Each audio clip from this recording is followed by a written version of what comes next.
My name is Will Sherwood, and I am one of the co-editors of the exciting new volume, The Romantic Spirit in the Works of J.R.R. Tolkien. I'm just going to provide an introduction to the book, consider some of the scholarship that would precede and lead up to what the authors are doing in this wonderful new book. There's 15 chapters in total, and I will get to those later on in this video/paper. But like I said, I just want to provide a bit of an introduction. So let's dive in.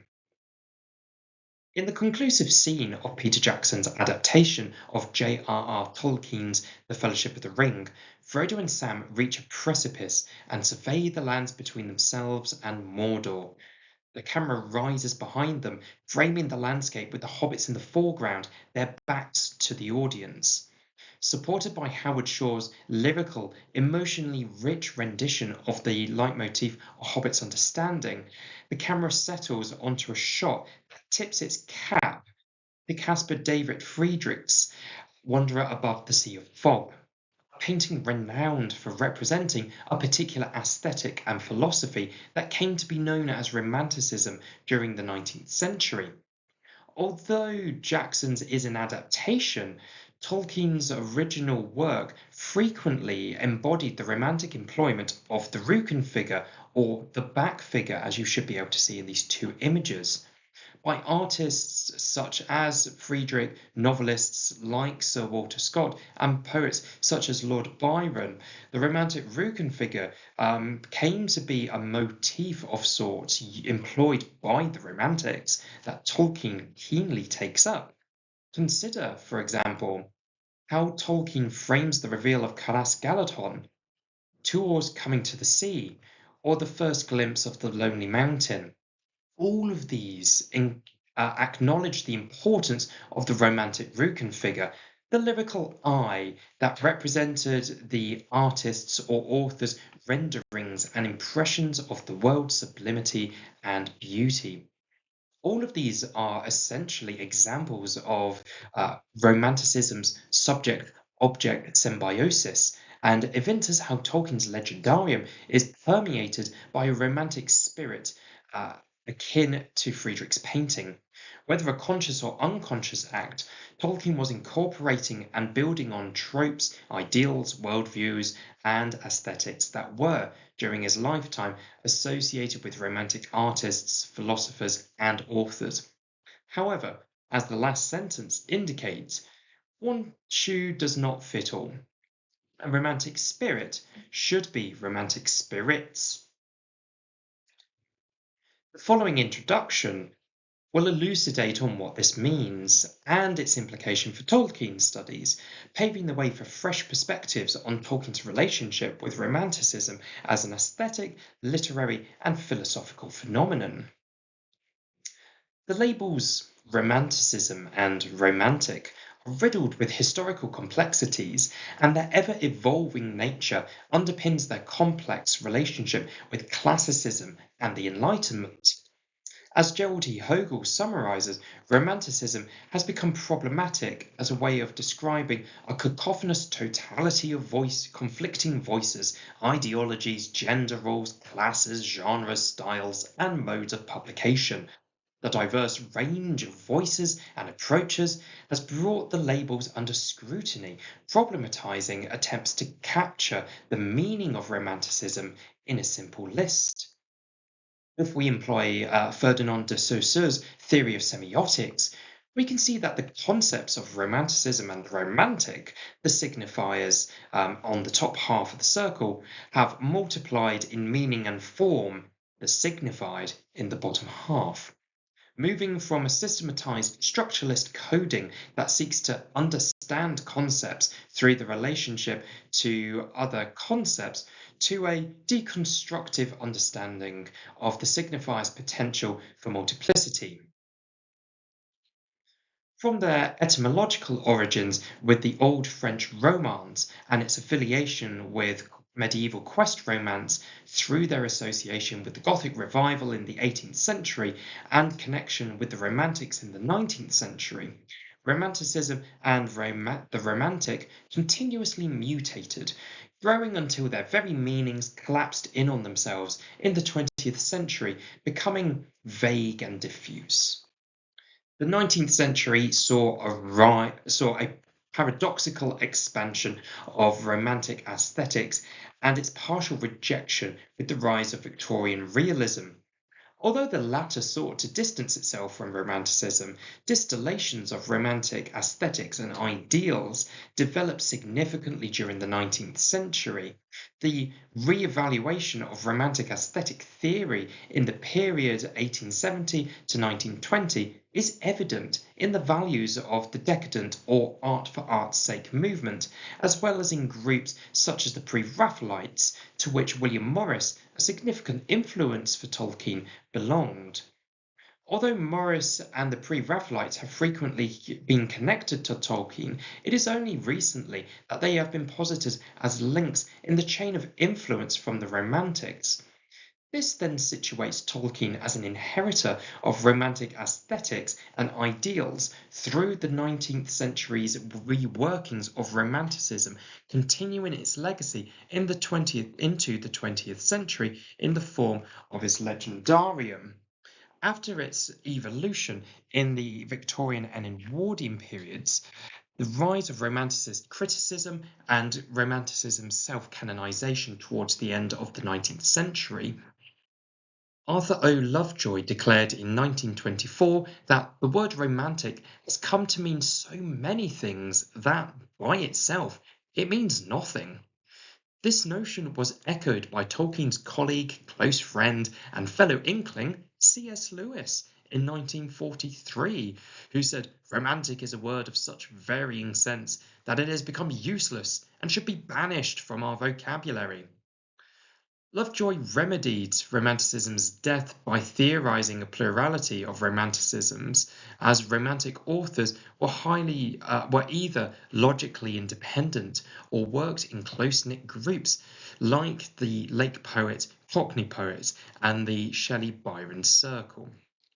Now, it should be pointed out here additionally that although Lewis calls for the banishment of the word, he ironically then provides a structuralist reading of Romanticism by providing on the next page 7 definitions of Romanticism, a beautiful moment of irony in Lewis's work. Renee Wellick also went back to this structuralist understanding, explicitly countering Lovejoy by returning to this singular vision that the major Romantic movements form a unity of theories, philosophies, and styles, which form a coherent group of ideas, each of which implicates the other.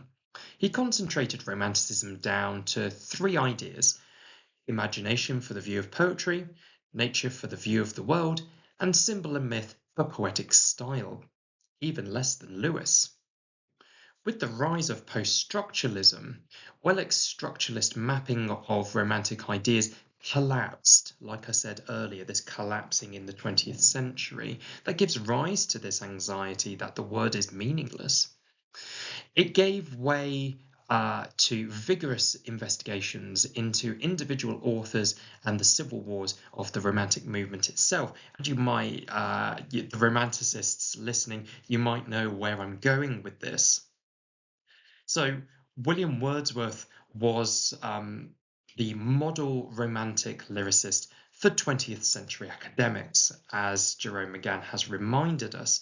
And it's useful just to point out here that when Tolkien was sitting his final examinations in 1915 at the University of Oxford, the only question relating to the Romantics framed and concentrated on William Wordsworth as an influence on his fellow writers. And although that is not the exact phrasing, it did include key words like Wordsworth and influence. So McGann is right in this sense that William Wordsworth has really dominated the field in the 20th century while Tolkien was alive and he was writing.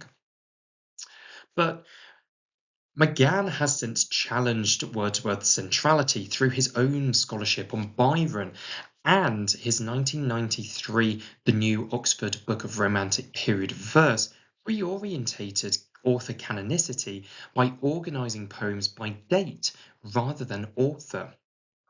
The 1970s and 1980s gave birth to this new historicism, a revival of how old historicism read history and literature together, with each influencing the other, but with the intention of distancing itself from previous scholarship and criticism of Romanticism and its works that were dominated by a Romantic ideology, as is on the screen, I should have had that there, by an uncritical absorption in Romanticism's own self-representations. And this last bit that I've highlighted in yellow is really key for us to think about moving forward. And you could argue to a degree that some Tolkien scholars almost kind of get wrapped up in a similar way in Tolkien's own representations and presentations. We kind of get carried along in a way with what Tolkien thought and believed, and sometimes forget to take a step back, much like McGann and the new historicists did. It's not to say that this is right or wrong. It is one way of looking at it. So these Marxist readings that developed in the 70s and 80s questioned the traditional markers and ideologies of Romanticism, situating Romantic texts definitively within their context. It resulted in a further splintering of Romanticism and the Romantic, challenging scholars to look beyond the former as a single chronological period, preferring a polychronic approach founded on geographical regions and individual authors. For instance, English Romanticism has historically been considered to have started in 1789, as is indicated at the bottom of the screen. And obviously in 1789 there was, the French Revolution and the storming of the Bastille. But as this screen indicates, this really eclipses a lot of history and influential moments for specific countries and authors. So if we think about moving backwards up the screen, 1789 eclipses the pivotal American War of Independence from 1775 to 1783. Obviously, you can think about Wordsworth's The Ruined Cottage, which obviously is to do with the American War of Independence and the impact it had back home in England. Thanks to this war, there was a resulting popularity in humanitarianism, and as Aidan Day has shown, Romanticism's philosophical and aesthetic root in the Enlightenment of the 18th century further show that 1789 is a bit of a red herring. 1789 also fails to correspond with wider European and transatlantic Romanticisms, as regional and national studies have questioned Romantic periodicity. Scholars have debated whether Scottish Romanticism, for example, rose with the vernacular revival of the Scots language in the 1720s, James Macpherson's Ossian forgeries in the 1760s, of which I've spoken about in relation to Tolkien in my article Tolkien and the Age of Forgery in the Journal of Tolkien Research. And then you've got the 1780s with Robert Burns' early poetry. Which one works? There's a consistent debate. Additionally, Germany's Sturm und Drang movement of the 1770s signalled a new aesthetic direction for the German Enlightenment. Although they are not considered romantics in Germany, authors such as Johann Wolfgang von Goethe and Friedrich Schiller started to experiment with aesthetics and sensibilities that would later become central to German Romanticism. And you can consider the influence of that on English Romanticism when you've got authors like Samuel Taylor Coleridge, who is known for bringing German thoughts and philosophies back to England. And then you've got the whole plagiarism argument, but I'm not going to go into that there. The Romantic as a unified transhistorical aesthetic was also heavily criticised in the 1970s and 1980s, the new historicist studies. It has gone on since, but these 2 decades were when it kind of started, hence why I'm just using that term there. Uh, what I'm trying to say. Scholars sought to delineate authors' personal aesthetics and understand how aspects such as conflict, as Hogel said earlier, conflicting voices, ideologies, gender roles, classes, genres, styles, and modes of publication impacted an author's individual romanticism. You don't think, for example, of Austen in the same way as Blake. You don't think about Blake in the same way as John Clare, and it's just a continuous. Everyone is an individual. There we go. Okay, so given this extremely brief overview of Romanticist scholarship's evolution in the 20th century, it should now make sense why it would be outdated for a Tolkien scholar to discuss Romanticism or the Romantic as unified signifiers with clear outline parameters and meanings. If Tolkien scholarship were to continue to perpetuate this view, as many have, the field would fail to progress as it would be relying on outdated models of Romanticist research to read Tolkien's own Romanticism. There are 2 ways to remedy this, I propose. The first, by acknowledging the growth of Romanticist scholarship during Tolkien's lifetime and consciously situating his work in relation to these theories, and therefore elucidating the conversations taking place around Tolkien. And the second, drawing on recent developments in Romantics criticism to enrich our readings of Tolkien, therefore keeping current research relevant and up to date. Historically, Romanticism has been woefully overlooked in Tolkien scholarship. Although there are studies that exist as far back as the 1960s, they are sparse, and Tolkien's dialogue with Samuel Taylor Coleridge in On Fairy Stories dominates the field. It has also been common practice for Tolkien scholars to refer to Romanticism or the Romantic without explicitly explaining what they mean by the terms. John Garth's Tolkien and the Great War liberally uses them without ever clarifying what he means or how they are romantic. In a similar vein, some of the key scholarly texts on Tolkien, like Tom Shippey's The Road to Middle-earth, Tolkien Author of the Century, Brian Roseberry's Tolkien, A Cultural Phenomenon, and Wayne Hammond and Christina Skoll's third edition of the J.R.R. Tolkien Chronology and Guide, none of these provide any explanation of what is meant by romantic or romanticism. And there's many other authors that I could drag into this as well. It's a little bit of an issue in that sense. But additionally, these names on the screen, their dominance in the Tolkien field sets a low standard for future scholarly engagement with Romanticist scholarship and internalizes the Romantic ideology that McGann warned us against, and subsequently it misleads future scholars. Furthermore, they overshadow scholarship that works with specific components of Romanticism and the Romantic.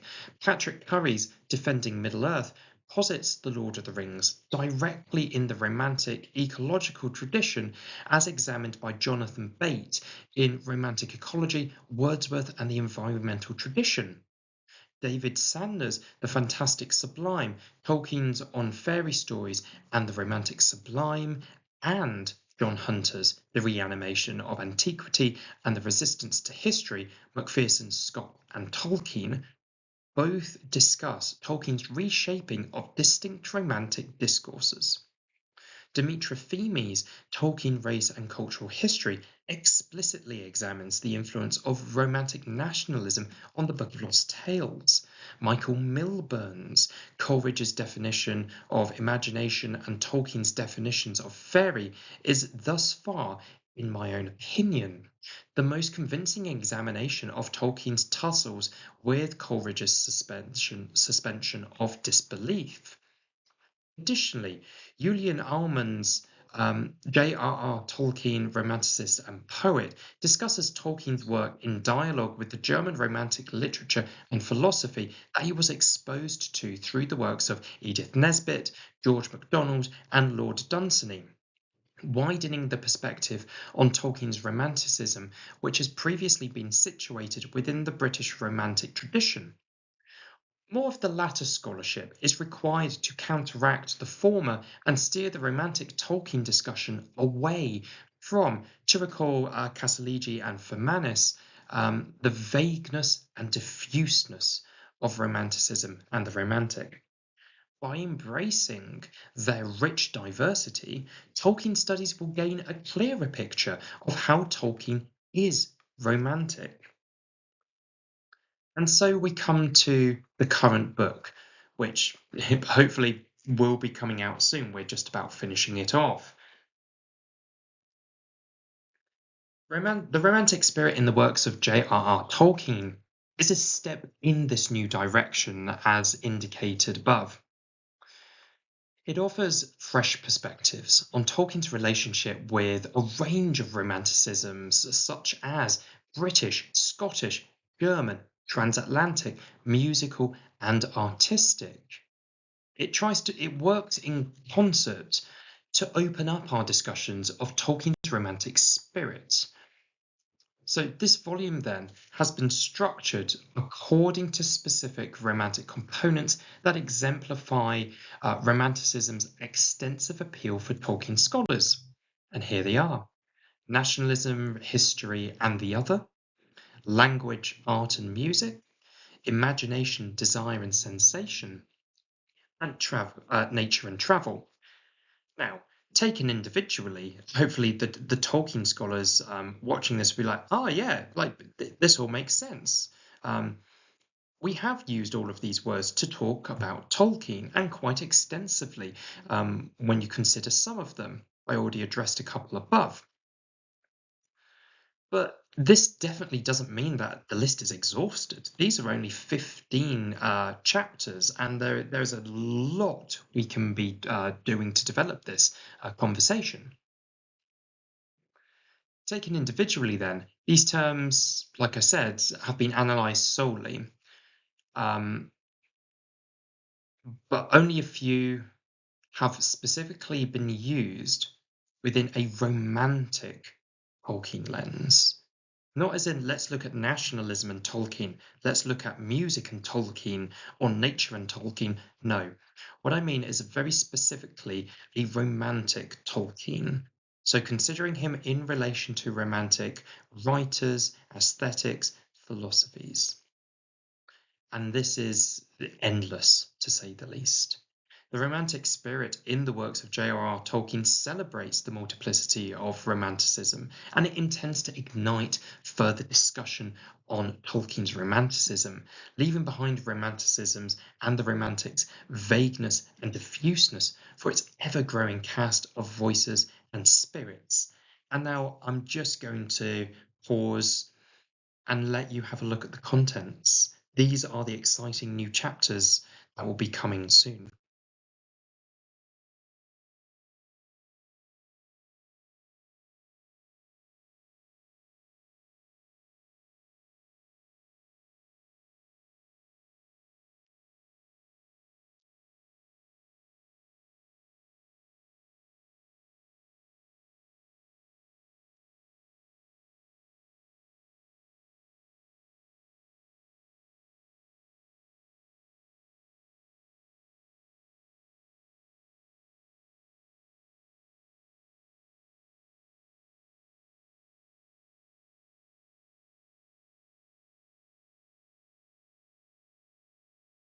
And there we go. Obviously, you can go back and look at that at any point. But again, Julian and I are so excited to be sharing this new project with the world, and we hope that it will ignite and it will inspire further discussions around Tolkien and Romanticism, a field that, although it has had some interest and some work, is under researched and does need further work. Anyway, thank you very much for listening. The book will be out soon, so please do check out Walking Tree Publishers for a publication date. You can also check my Twitter profile, and as soon as it is, the publication date is available, pre-orders are available, I will most certainly be sharing that information. Anyway, thank you very much for listening.